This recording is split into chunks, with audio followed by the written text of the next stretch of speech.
Hey, Chef Marco Barbaro from Gino's Trattoria, and today we're going to be doing one of our best catering dishes that's my favorite, and that when I get people to get it for catering, they really thank me after. So, broccoli Rab and sausage. People get turned off, they think broccoli Rab is bitter, it's supposed to be bitter. Sometimes they ask me, how do you take the bitterness away? You really don't want to. There's ways to lessen the bitterness. So what we do here, my dad showed me, is when I clean it, each one, take off the first thing, crack it at the bottom, and peel down. Alright, you don't have to do that if you don't want. You could just do it quick and cut the ends off and that's it. But we have pride in everything we do, so we take our time and we do it basically this way. So, because he would tell me it would come out, if I did it that way, it exposes this and it comes out more tender. So once again, each time. And you see how it peels down? And it opens it up, so when you cook it, it'll come out a little more tender. Now, one myth or trick to take out the bitterness is we stand up the broccoli Rab once it's cleaned in a pot, all around until it's full. We fill it with water up to here, boiling water, and we don't get the flowers because they'll melt. We parboil it for a couple minutes, and it'll come out like this. Then we put it under a cold water bath, and we squeeze out the water, and see how nice it stayed. And this is parboiled. Supposedly, it takes out a little bit of the bitterness. That's one way.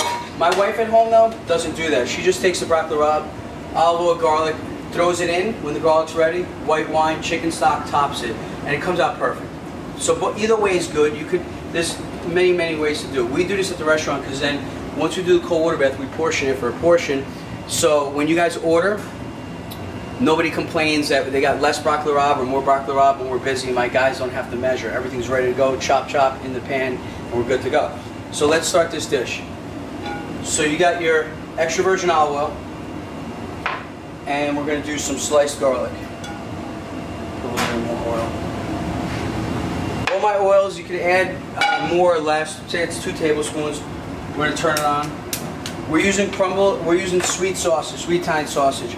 We're going to take it out of the casing. I'm going to show you how to break this up and how to cook it and when to add everything.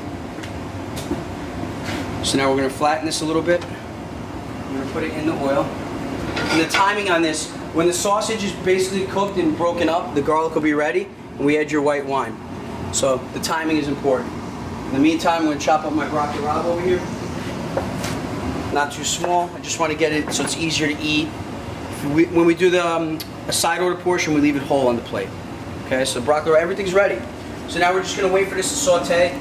We're going to use one of these to break up the sausage once it gets hot.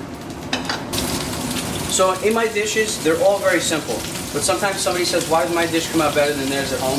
Always use the best ingredients, especially when you love a dish. Find the best sweet Italian sausage, even if you have to go down to Arthur Avenue or wherever, or extra virgin olive oil, really good olive oil. See this garlic's getting brown? So now we're going to break this up. You guys can use a non-stick. Chefs don't like to use non-stick. We use the stainless steel pans right here. They cook great, they hold the heat. They're a lot harder to clean, but I don't clean the pans, so I don't worry about that. So there you go, you're ready to go. See how nice and brown that is? So we're going to do a little bit of white wine, Carlo Rossi, Pinot Grigio, Chablis. Once around, in a quarter cup, just to deglaze. You want to get all these scrapings off. If I didn't get the scrapings off, I'm going to do a little more.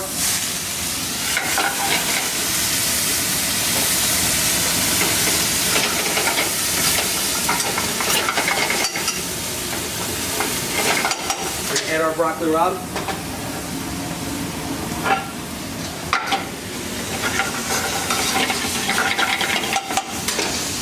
We're going to add chicken stock. If you're vegetarian, you can add vegetable stock and leave the sausage out. And that's it. Now we add you can add 1 ladle of chicken stock, 2 ladles of 4 ounces, 8 ounces. I'm going to let it cook down. So we're going to top this real quick. Let it reduce, and then I'll show you the finished product. So now this is reducing and warming up and finishing cooking up the sausage. Just got to add some salt to taste, and a little bit of white pepper. I could have put a little bit less salt. I didn't really talk about it, but my chicken stock is not low sodium like collagen. It's got a lot of flavor to it. So over here, my guys don't salt a lot when they cook. So that's basically ready. And if it's too much chicken stock or too brothy, I don't use it all. I just put it in. I can save it for later.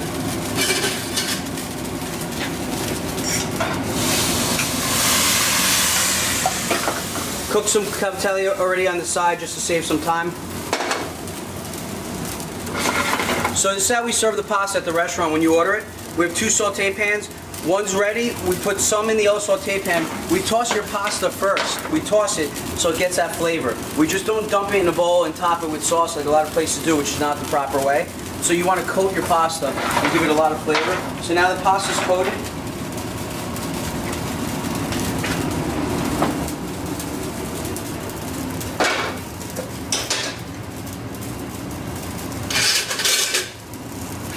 And then we're just going to top it with a little bit more broccoli rub.